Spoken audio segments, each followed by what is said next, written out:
Bonjour et bienvenue à ce nouveau webinaire de l'INRS consacré à la prévention des troubles musculo-squelettiques. Alors, il consistera plus précisément en une présentation d'une nouvelle démarche de prévention des TMS développée par l'INRS. Alors tout d'abord, nous tenons à vous remercier parce que vous avez été très nombreux à vous être inscrits à ce webinaire. Nous serons deux à présenter ce webinaire. Donc pour ma part, je suis Laurent Kerangueben, ergonome, expert d'assistance conseil en prévention des troubles musculo-squelettiques à l'INRS. Et je serai accompagné par ma collègue Aude Cuny, ergonome également et responsable d'un laboratoire en ergonomie à l'INRS. Bonjour Aude. Bonjour Laurent, bonjour à tous. Donc nous travaillons tous les deux sur le sujet des troubles musculo-squelettiques, le sujet qui va nous intéresser aujourd'hui. Et nous vous proposons aujourd'hui de vous présenter les contours d'une démarche de prévention pour vous aider à prévenir les troubles musculo-squelettiques au sein de vos entreprises respectives. Dernière petite précision avant de commencer, le support de présentation de ce webinaire est d'ores et déjà disponible sur la plateforme de diffusion du webinaire. Et à noter que vous trouvez également sur cette plateforme de diffusion tout un tas de documents, de ressources documentaires qui peuvent vous être utiles pour aller plus loin, pour approfondir le sujet. Alors pour vous donner un petit aperçu du sommaire de notre webinaire, nous commencerons par poser les bases du sujet en précisant ce que sont les TMS et quelles sont leurs origines, qui sont multifactorielles. Et puis ensuite, nous rentrerons dans le vif du sujet en exposant les différentes étapes de la démarche de prévention qu'il est possible de mettre en œuvre pour prévenir les troubles musculo-squelettiques. Ensuite, nous vous présenterons un certain nombre de ressources disponibles sur le site web de l'INRS pour approfondir le sujet. Et enfin, nous répondrons à quelques questions que vous nous avez posées lors de vos inscriptions. Donc nous tâcherons d'y répondre au mieux en fin de webinaire. Alors pour commencer, la mise en œuvre d'une démarche de prévention des TMS nécessite d'avoir une vision partagée de ce que sont les TMS. Donc de quoi parle-t-on réellement lorsque l'on parle de TMS? Alors les TMS, ou les troubles musculo-squelettiques, ce sont des atteintes des tissus mous situés au niveau des articulations de l'appareil locomoteur. Et ils peuvent concerner principalement les muscles, les tendons, les ligaments, les nerfs ou encore les vaisseaux sanguins. Alors ces atteintes, elles vont s'exprimer par des plaintes, par exemple une gêne, de la fatigue, des douleurs, mais aussi par des symptômes tels qu'une perte de force, de la maladresse, des engourdissements ou bien des picotements. Et les conséquences ne sont pas négligeables, puisque peut suivre des difficultés à réaliser son travail normalement, peuvent suivre également des arrêts de travail potentiellement, voire des handicaps temporaires ou plus durables. Retenons que les troubles musculo-squelettiques sont à l'origine aussi bien de plaintes que de pathologies avérées.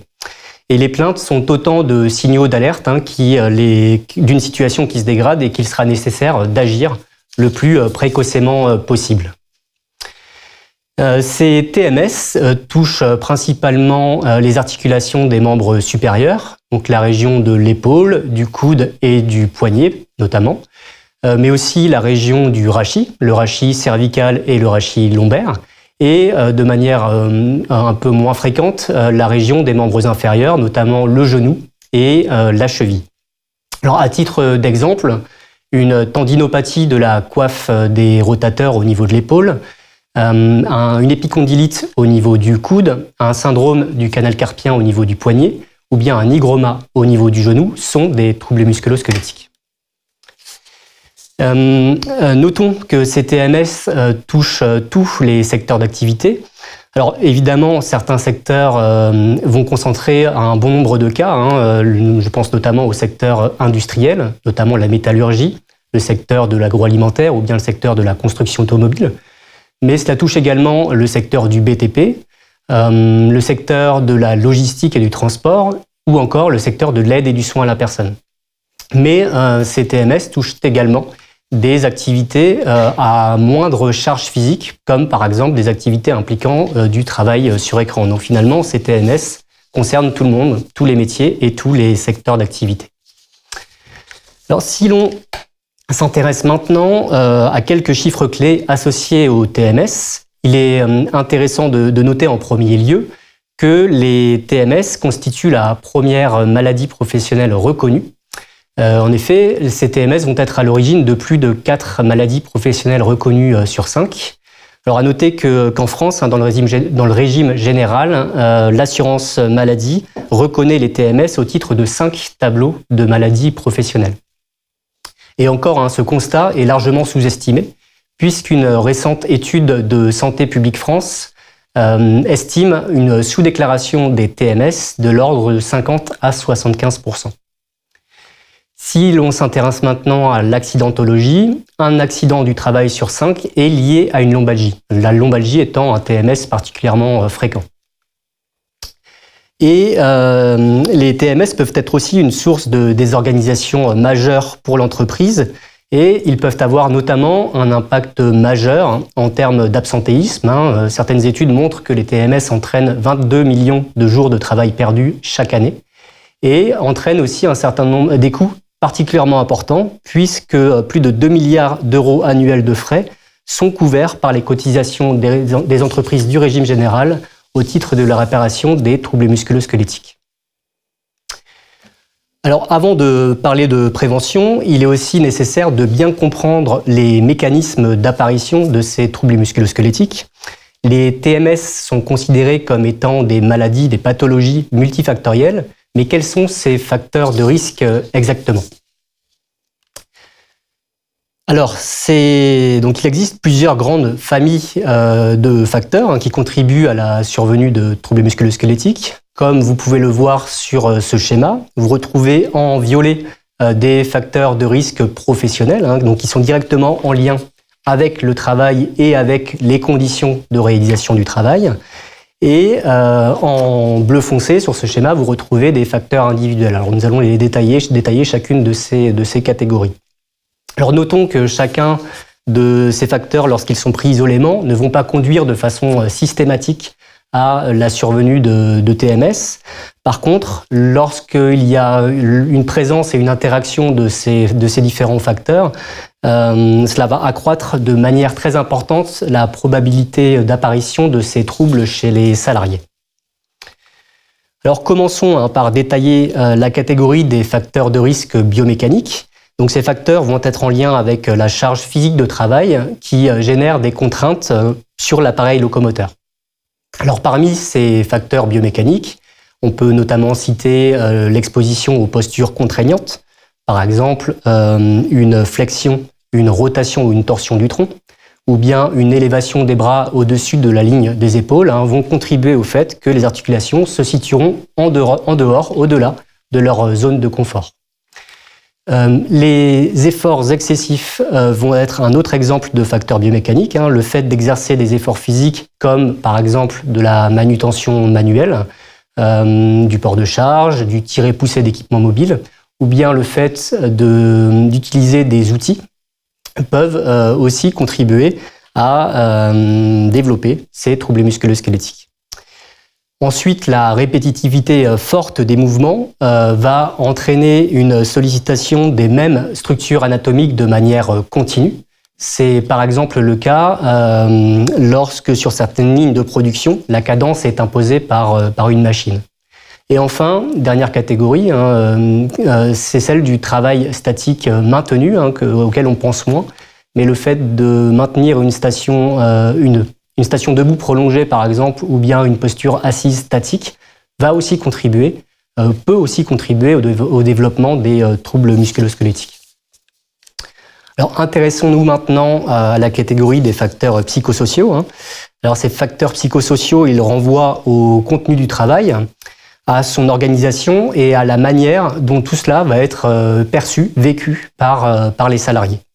Dans un rapport rédigé par un collège d'experts et présidé par le sociologue Michel Golac, a classé ces facteurs psychosociaux en 6 grandes catégories, donc les 6 catégories que vous voyez à l'écran. Donc le manque d'autonomie, les rapports sociaux dégradés, les conflits de valeurs, tout ce qui relève de autour de la charge de travail, l'intensité forte du travail, la complexité du travail ou bien les horaires difficiles. Et puis les exigences émotionnelles fortes que l'on peut retrouver particulièrement dans certains secteurs d'activité, je pense notamment au secteur de l'aide et du soin à la personne, et enfin l'insécurité de l'emploi.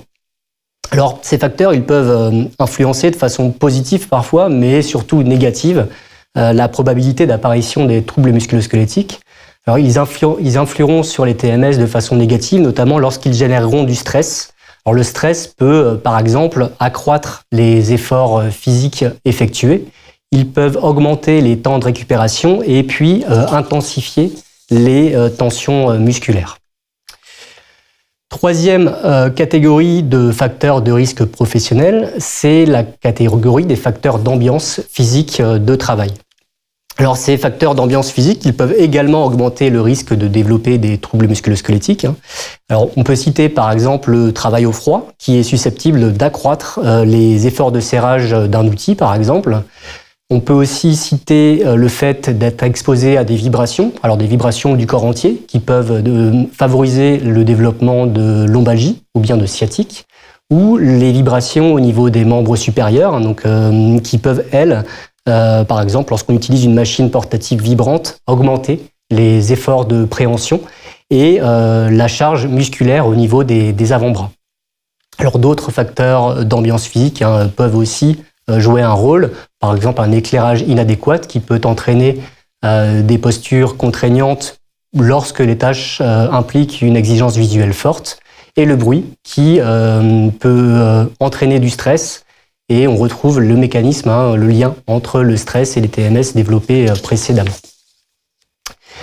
Alors, outre ces trois grandes catégories de facteurs de risque professionnel, donc les facteurs biomécaniques, facteurs psychosociaux et facteurs d'ambiance physique de travail, il y a aussi des facteurs qui vont être liés directement aux individus, comme l'âge, comme le genre, comme l'état de santé, qui peuvent contribuer au développement de ces TMS.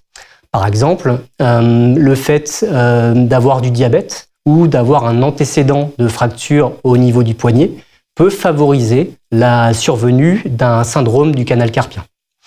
Alors, ces facteurs individuels, ils ne doivent cependant pas être mis sur le même plan que les facteurs de risque professionnels qui auront un rôle prépondérant dans le mécanisme d'apparition des troubles musculo-squelettiques. Et puis, c'est bien sur ces facteurs de risque professionnels que l'employeur devra agir dans sa démarche de prévention des risques professionnels. Nous y reviendrons. Alors la prévention, justement, parlons-en, c'est le moment. Quelle démarche on peut mettre en œuvre pour prévenir ces troubles musculo-squelettiques qui sont très fréquents, comme on a pu le voir, auprès de la population salariée? Alors, tout d'abord, l'objectif d'une démarche de prévention, c'est bien de maîtriser le risque, donc en l'occurrence le risque de TMS, et cette maîtrise du risque va se traduire notamment par une diminution de la sinistralité TMS, donc c'est-à-dire une diminution du nombre de maladies professionnelles et d'accidents du travail liés aux troubles musculo-squelettiques. Ça va aussi se traduire par une diminution des problématiques de gestion du personnel, qui peuvent être source de désorganisation forte pour l'entreprise. Et par là même, cette maîtrise du risque, elle va aussi jouer un rôle dans l'amélioration de la performance de l'entreprise.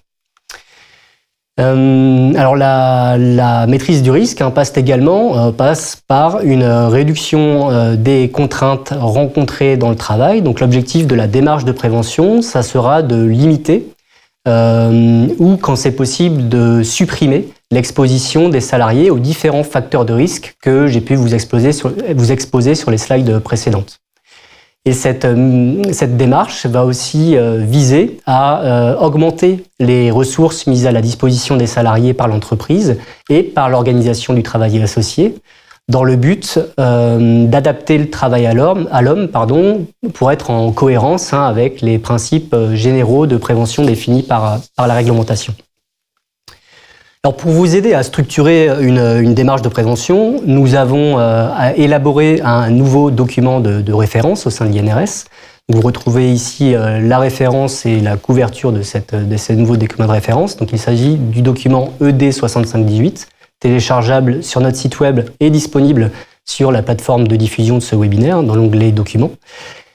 Cette démarche est structurée en 4 étapes qui sont donc pour commencer l'engagement dans la démarche, puis la réalisation d'un état des lieux, puis d'une analyse approfondie des situations de travail et enfin une transformation de ces situations de travail en vue de maîtriser le risque et l'exposition aux différents facteurs de risque. Alors, au fil de ces étapes, 3 actions continues et transverses vont aussi être présentes et conditionner la réussite de la démarche. Alors, ces 3 actions, ce sont la mobilisation des différentes personnes concernées par cette problématique de troubles musculo-squelettiques. Ça sera la communication et l'évaluation des actions de prévention et de la mise en œuvre de la démarche de prévention. Alors cette nouvelle démarche, lorsque nous l'avons développée, elle a été accompagnée d'un certain nombre de principes. Le premier de ces principes, c'est que c'est une démarche qui s'appuie sur une compréhension fine du travail et qui repose sur une approche globale visant à prendre en compte tous les facteurs de risque précédemment cités et qui repose sur une approche participative, donc qui associe l'ensemble des salariés concernés par cette problématique au sein de l'entreprise. Autre principe associé à cette démarche, c'est que nous avons fait en sorte que cette démarche ne soit pas linéaire et qu'elle propose finalement pour l'entreprise une démarche d'amélioration continue qui va s'intégrer dans le temps et dans la vie habituelle de l'entreprise. C'est une démarche qui va mobiliser les méthodes et les outils les plus récents de l'INRS. Alors Aude vous présentera un certain nombre de ces outils par la suite. C'est également une démarche qui a été développée dans l'objectif d'être à géométrie variable, avec la volonté de proposer des stratégies d'intervention adaptées aussi bien aux grandes, moyennes et petites entreprises. Et enfin, c'est une démarche qui se veut être en cohérence avec la démarche proposée par l'assurance maladie dans son programme national TMS Pro. Alors, nous allons maintenant reprendre cette démarche étape par étape. Alors, Aude, est-ce que tu peux nous exposer comment débute ce type de démarche? Et concrètement, est-ce que tu peux nous dire comment savoir s'il est nécessaire de s'engager dans une démarche de ce type?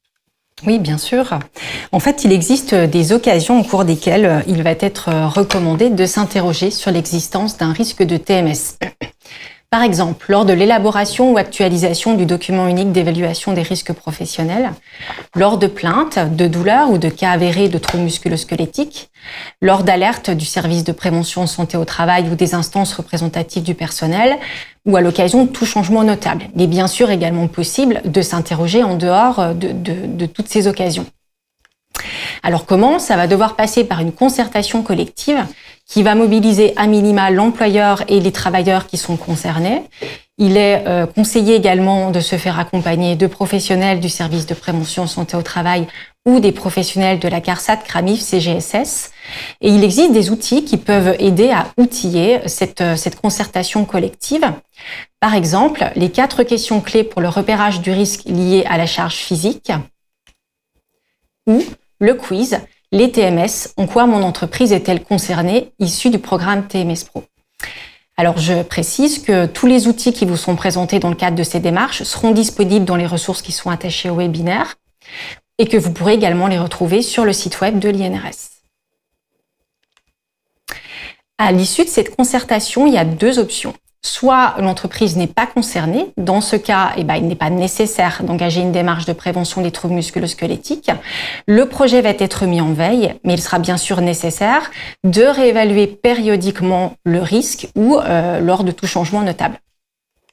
Si en revanche l'entreprise apparaît comme étant concernée, il est nécessaire alors de s'engager dans la démarche. S'engager, ça veut dire réunir les conditions de réussite nécessaires. Ces conditions vont demander à minima un engagement clair de la direction et elles vont s'appuyer également sur la mise en place d'une conduite de projet. La conduite de projet doit débuter par la nomination d'un animateur. L'animateur devra disposer de compétences, alors bien sûr temporelles et financières, mais également de compétences en matière d'animation et de pilotage d'un projet de risque professionnel. Si ces compétences ne sont pas disponibles dans l'entreprise, 2 solutions s'offrent à elle. Soit il est possible de former un animateur de projet de prévention des risques professionnels, soit il est possible de recourir à des compétences extérieures. La première mission de l'animateur sera de constituer un comité de pilotage dont la mission va être de veiller au bon déroulement de la démarche et de rassembler l'ensemble des logiques de l'entreprise. Une fois ces conditions réunies, il est possible de passer à l'étape d'état des lieux. L'état des lieux, c'est une étape qui va viser à hiérarchiser les situations analysées de façon à pouvoir définir les objectifs et mettre en place des indicateurs de suivi. Identifier les priorités d'action, ça revient à cibler un site, un secteur, un poste de travail ou une ou plusieurs situations de travail qui seront donc à analyser de façon approfondie par la suite et sur lesquelles seront mises en place des transformations. Ce ciblage va être plus ou moins fin en fonction d'une diversité de critères tels que la diversité des activités, la taille des entreprises, les moyens disponibles ou l'existence d'un projet en parallèle. En fonction du ciblage et de la finesse de ce ciblage, les outils vont être différents. Si l'on souhaite cibler un site ou un secteur, nous vous recommandons d'utiliser une analyse croisée d'indicateurs de santé, de performance de qualité et liés aux ressources humaines. Il est possible également d'avoir un ciblage plus fin vers un poste de travail ou des situations de travail. Dans ce cas précis, nous vous recommandons de vous appuyer sur la grille d'identification de la charge physique qui va vous permettre de recueillir le ressenti des opérateurs de façon collective. Par exemple, dans une clinique, le comité de pilotage peut décider de cibler le service de gérontologie en présence d'indicateurs qui mettent en évidence une représentation exacerbée de plaintes liées aux troubles musculo-squelettiques, des difficultés de recrutement et un absentéisme avec un fort turnover. Il est possible également de cibler plus finement vers les activités de toilette réalisées par les aides-soignants en recueillant les difficultés ressenties comme critiques par les opérateurs. Alors, Aude, si je résume cette étape d'état des lieux, l'animateur de la démarche et le comité de pilotage aura ciblé une ou plusieurs situations de travail. Et qu'est-ce qu'on va faire maintenant à partir de ces situations de travail ? Eh bien, c'est le moment de passer à l'analyse approfondie des situations de travail. L'analyse approfondie des situations de travail, c'est une étape cruciale parce que c'est l'étape qui va permettre d'évaluer les facteurs de risque et de les expliquer, de les comprendre au regard de l'activité réelle mise en œuvre de façon à pouvoir identifier les causes des situations exposantes qui seront donc à transformer lors de l'étape suivante de transformation des situations de travail. Alors, c'est une étape qui doit être réalisée par une personne qui dispose de compétences en analyse de l'activité. Si les situations analysées apparaissent comme trop complexes au regard des compétences disponibles dans l'entreprise, il est encore une fois possible de s'adresser aux services de prévention en santé au travail ou au CARSAT CRAMIF CGSS qui pourront, selon les cas, vous accompagner ou vous adresser vers une personne, une compétence extérieure. La première étape, c'est la prise en compte de la diversité de l'activité. Ça veut dire qu'il va falloir chercher à comprendre le travail réel et ses variabilités. On va commencer à hiérarchiser, décliner les différentes actions qui sont réalisées dans le cadre de l'activité de travail et on va chercher à identifier toutes les variabilités qui sont mises en œuvre dans la réalisation de cette activité. Par exemple, si je réalise une activité de pétrissage d'une pâte, la manière de réaliser cette activité de pétrissage va varier en fonction de variabilités qui sont liées au travailleur, alors d'un travailleur à un autre, mais également pour un même travailleur. La façon de faire, la façon de pétrir va varier en fonction de l'expérience, des compétences, mais aussi de la présence d'une fatigue ou d'une douleur qui va survenir au cours de la journée. La façon de faire va également varier avec des variabilités qui sont liées à l'activité, le type de pain, le type de viennoiserie, les conditions environnementales, l'état des équipements de travail ou encore la qualité des matières premières. Cette diversité, elle va devoir être identifiée à partir d'observations et d'entretiens qui seront menés avec les personnes qui réalisent l'activité de travail. La mise en évidence de cette diversité va permettre de pouvoir soutenir une évaluation des facteurs de risque qui soit représentative de la diversité de l'activité. La deuxième étape, c'est donc d'évaluer ces facteurs de risque. Les facteurs de risque devront être évalués de façon globale et approfondie en tenant compte du travail réel et de modes opératoires qui sont réalisés. Ils devront s'attacher à évaluer donc tous les facteurs de risque qui ont été précédemment présentés par Laurent, c'est-à-dire des facteurs de risque biomécaniques, des facteurs psychosociaux et des facteurs qui sont liés aux ambiances physiques de travail. Il existe de nombreux outils qui vont permettre d'évaluer ces facteurs de risque et qui vont mobiliser différentes techniques, des observations, des entretiens, l'utilisation de questionnaires ou l'utilisation de techniques de mesurage. La méthode d'analyse de la charge physique de travail peut être mobilisée. Elle va vous permettre d'évaluer un certain nombre de facteurs de risque biomécaniques et psychosociaux en mobilisant des observations, des entretiens et des techniques de mesurage. Et il sera bien sûr possible, en complément, de mobiliser d'autres outils pour pouvoir aller plus loin sur l'évaluation de certains facteurs de risque. À l'issue de cette étape, certaines manières de faire vont apparaître comme étant particulièrement efficaces en matière de prévention. Ce sera utile de les identifier de manière à pouvoir comprendre les conditions de leur mise en œuvre. En revanche, d'autres manières de faire vont se révéler particulièrement exposantes. Il sera alors utile de comprendre pourquoi les opérateurs travaillent ainsi, de façon à pouvoir agir sur les causes qui vont induire ces pratiques. L'évaluation des facteurs de risque, ou les stratégies exposantes au cours de la réalisation de l'activité, vont ainsi devoir être mises en lien avec des caractéristiques des situations de travail. Par exemple, la conception des postes, les caractéristiques des locaux, la gestion des compétences, la gestion des ressources humaines, le management ou le fonctionnement du collectif. De façon très simple, un poste qui est mal conçu, mal éclairé, une cadence trop importante ou un effectif insuffisant vont pouvoir être à l'origine de postures sollicitantes, d'efforts trop intenses, d'un manque d'autonomie ou de l'impossibilité de faire un travail de qualité. En parallèle, l'exposition aux facteurs de risque va devoir également être mise en lien avec un manque de marge de manœuvre mise à disposition des travailleurs pour pouvoir réaliser leur activité de travail en tenant compte des variabilités. Cette marge de manœuvre est organisationnelle, temporelle, spatiale, matérielle et collective.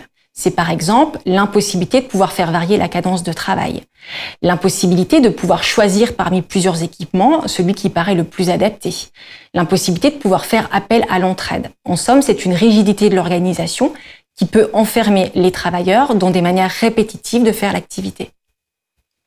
Donc, pour résumer cette étape d'analyse approfondie, finalement, à ce stade, les entreprises auront non seulement identifié l'exposition de leurs salariés aux facteurs de risque, mais aussi les différentes façons de faire de ces salariés, avec toutes les sources de variabilité, et également les déterminants, c'est-à-dire les causes, donc les causes profondes sur lesquelles il sera possible d'agir en prévention. C'est bien ça ?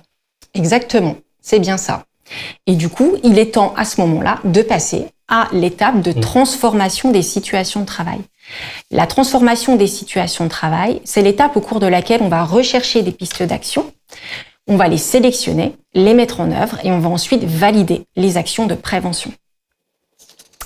La transformation des situations de travail, elle va viser à réduire l'exposition aux facteurs de risque par l'aménagement des situations de travail et l'augmentation des marges de manœuvre.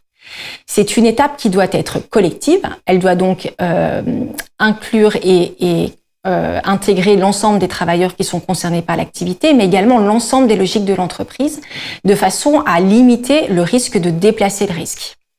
Elle doit également s'appuyer sur l'analyse approfondie qui a été réalisée en amont. Il n'existe donc pas de solution toute faite en matière de prévention des risques de TMS, mais il est néanmoins possible de vous proposer quelques pistes d'action qui sont générales. Tout d'abord, la prévention des troubles musculo-squelettiques, la survenue des troubles musculo-squelettiques étant multifactorielle, les transformations vont s'attacher à différents niveaux. Elles peuvent concerner la conception, le dimensionnement et l'aménagement des espaces et des postes de travail. Elles peuvent s'attacher à la sélection et le choix des aides techniques, des produits et des conditionnements. Elles vont également concerner des questions d'organisation du travail, de la production, des temps de travail au sens large. Et elles peuvent également concerner des questions d'information et de formation. De façon très rapide, en matière d'espace de travail, d'aide technique, de produits et de conditionnement, ils devront être adaptés bien sûr à l'activité de travail, mais aussi aux travailleurs et à toute leur variabilité. Ils devront pouvoir permettre une diversité opératoire et leur introduction ne devra pas induire de nouveaux risques.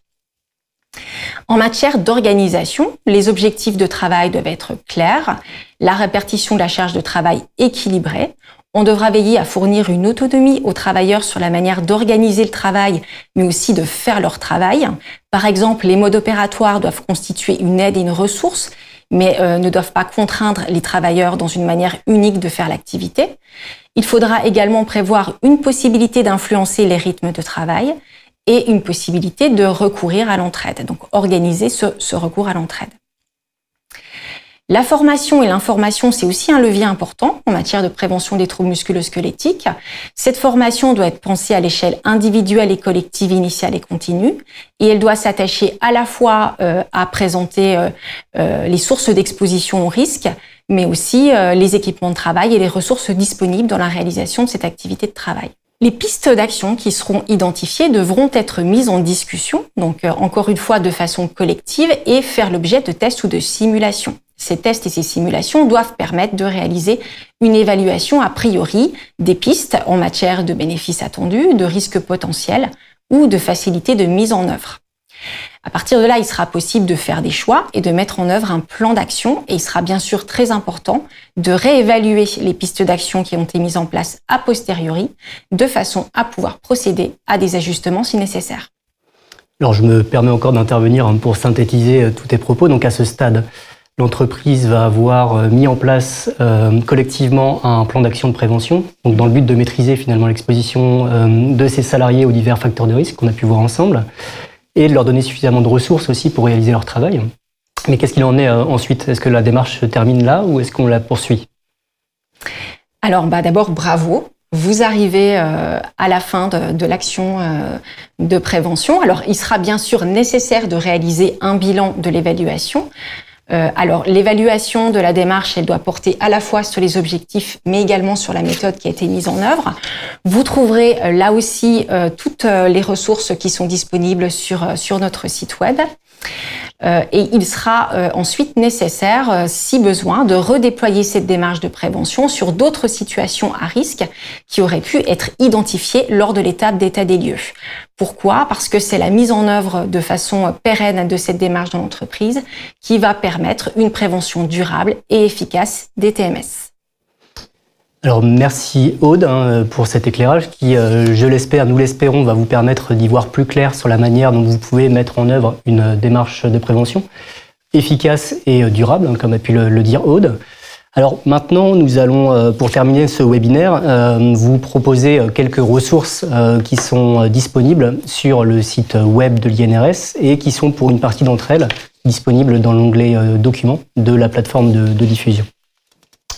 Alors, tout d'abord, vous retrouverez sur le site web de l'INRS, donc www.inrs.fr, un dossier web dédié à la prévention des troubles musculo-squelettiques qui vient tout juste d'être actualisé, donc avec de l'information fraîche sur le sujet et sur lequel vous retrouverez un certain nombre de documents, des brochures, des dépliants, des articles de revue, mais aussi des outils, des affiches pour faire de la sensibilisation au sein de vos entreprises et puis des audiovisuels que vous pouvez utiliser là encore pour de la sensibilisation ou bien pour de l'information ou même de la formation.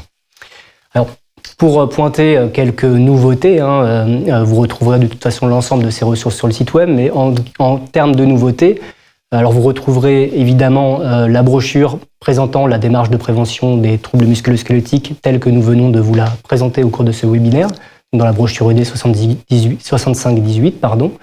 Vous retrouverez un nouveau dépliant s'intitulant « Analyser le travail pour maîtriser le risque, faire appel à un prestataire en ergonomie » qui peut vous aider si vous avez besoin d'être accompagné dans votre démarche de prévention. Et puis nous avons aussi mis à jour et mis en ligne un certain nombre de documents spécifiques et sectoriels concernant le mal de dos et qui ciblent 5 secteurs d'activité particulièrement concernés par cette problématique. Autre nouveauté, ce sont de nouveaux audiovisuels qui ont été mis en ligne ces dernières semaines. Alors tout d'abord des vidéos à vocation pédagogique qui vous permettront d'en savoir plus, notamment sur des notions qui ont été évoquées par Aude lors de sa présentation. Donc sur les notions de marge de manœuvre, sur les notions de variabilité, mais aussi sur la multifactorialité. Et vous retrouverez aussi des nouvelles vidéos qui peuvent vous permettre de faire de la sensibilisation autour de l'anatomie et des mécanismes de survenue des troubles musculo-squelettiques, zone corporelle par zone corporelle touchée par ce phénomène que sont les troubles musculo-squelettiques. Pour terminer, nous vous proposons de répondre à quelques questions que vous nous avez posées lors de votre inscription. Donc nous vous remercions à nouveau pour toutes les questions que vous nous avez posées. Alors nous en avons sélectionné quelques-unes seulement, 4 pour être exact, mais nous allons tenter d'y répondre au mieux sur cette fin de webinaire.